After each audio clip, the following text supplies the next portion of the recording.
Have you ever thought about starting your own podcast? When we were trying to get this podcast off the ground, we had so many questions. How do we record an episode? Where do we find background music? How do we get our show on Apple Podcasts, Spotify, and all the other places that people like to listen? And where do we find advertisers? The answer to every one of these questions is really simple.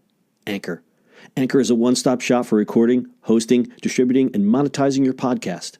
And best of all, it's 100% free and 100% ridiculously easy to use. Anchor makes it simple to get up and running. You can upload and schedule your podcasts ahead of time. It publishes to all the major podcast platforms. You can easily check your stats. I could go on, but instead, why don't you go and get started?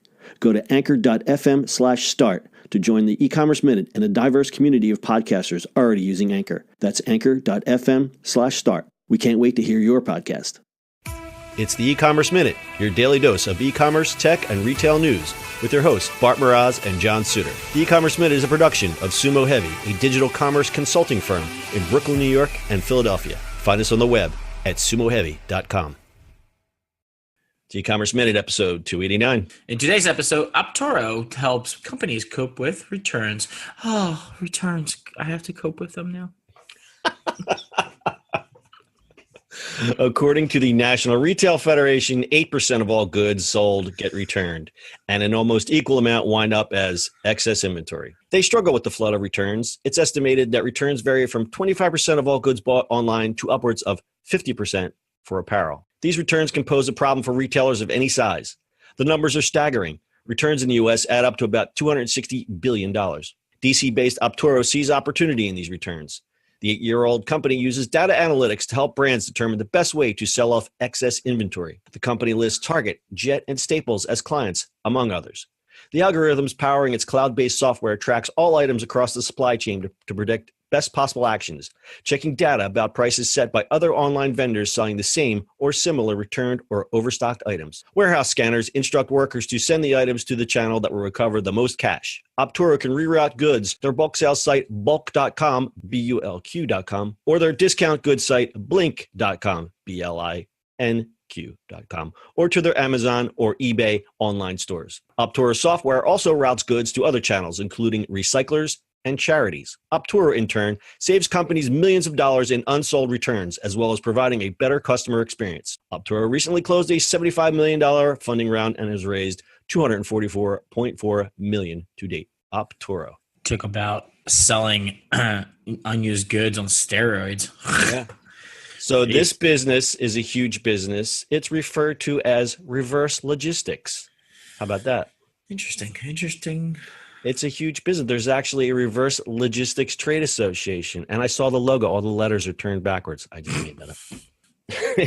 I almost did a spit take. Good job. I thought that was the sound of your eyes rolling in the back of your head. It was both. It was me trying to do a spit take with coffee. And the Reverse Logistics Association is a trade group with more than 100 members and has been around since 2002. The more you know. Cool. That's interesting. So the reason you don't hear about that, why do you think you don't hear about that? I don't know. Actually, I'm now curious. Well, retailers don't want you to know about that. Like I looked at their two websites. I tried to pronounce them in the story, bulk, bulq.com, and the other one, blinq.com. And they both have two different kind of, sales things, but it's basically just a outlet for overstocked goods. And I don't think a lot of consumers know about that.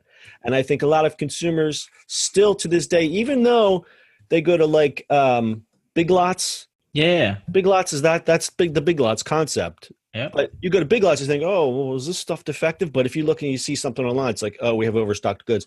I think there's this weird perception that there's something wrong with it. Yeah. I mean, obviously, TJ Maxx, Ross, and Marshalls. They're actually defective goods, but they're defective so I used to work for Ross.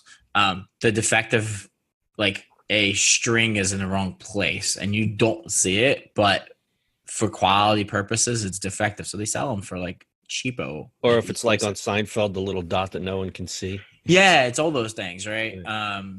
which is really funny. So Optoro will process goods with a total retail value of $1 billion in the coming year. Here's how they make their money. Most customers who use the software pay a monthly licensing fee. So that's big money there. And then when it sells goods on Blink in bulk, Optoro takes between 15 and 50% of the amount it recovers for clients. So these guys are really making some money here. But think the retailer still can recoup 20 to 70 cents on the retail dollar. Think about years ago, here's another quiz for you. What did retailers do with their merchandise if they couldn't sell it or give it away? They throw it away. They threw it away. They sold it in yard sales. But they would literally throw it away. I knew a friend who worked at Gap, and he knew they were throwing the stuff away. And before they locked the dumpsters, he'd go in the back and get all these jeans. The kids had the best wardrobe you've ever seen. They should just throw it away. I'm kind of interested in this bulk thing, because you just buy it up and then like talk about let's bring Gary Vee into this, how he is like, I'll go into flea markets and stuff like that and sell the goods online. Like you can pick up this for almost nothing. That was another outlet. If you go to a flea market, you see a lot of stuff like that. You'd be like, why does this guy have 75 of this one thing? And that's exactly what it is. He bought it for cents on a dollar and he's trying to sell it for $1 or whatever it is. And you have the big lots or Ollie's bargain outlet. But this is what retailers used to have to depend on. Big lots or flea markets or pawn shops.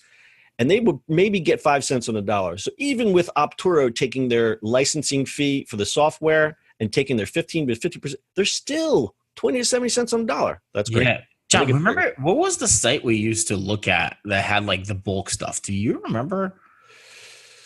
Oh, God. I know. It was a long time ago. I remember they like sell all kinds of stuff bulk wise. We were like, we're going to buy all this bulk stuff and sell it online. Yeah. Yeah, I wish I could remember what it was. Wow. Anyway, sorry guys. Anyway, so yeah, Optoro, increasing efficiencies for retailers. Think it's really cool. These guys are kicking butt. I am now more interested in this now. You're now invested in reverse logistics. You are going to be schooled on reverse logistics. Well, I understand reverse logistics. I get that. Now you can throw that word around in a meeting. Can we talk about your reverse logistics strategy and be like, No, because you look at this is really funny, but like I just opened one, right? Home Goods, Disney Star Wars Spritz, original $388, total with shipping is $98, about 94 cents per item. If you sell it on eBay for $2, you're still making a decent money. That's right. Even with the fees that eBay charges you, but a lot of that stuff you got to work in volume, and then it becomes a whole thing. But yeah, I get where you're coming from. There's opportunities there. There's more hills, kids. Yeah, this is interesting. All right, Optoro. Their site is optoro.com, optoro.com. You can find full show notes on our website, ecommerceminute.co. You got anything else, Bart? That is it. All right, that's your e-commerce minute for today. We'll see you on the internet tomorrow. That's it for today's show. If you like the show, do us a favor and subscribe, or leave us a review on iTunes. And don't forget, you can now listen to the e-commerce minute on your Amazon device. Just add e-commerce minute to your flash briefing. And finally, if you have a comment or suggestion, or just want to say hi, find us on social media @Sumo Heavy.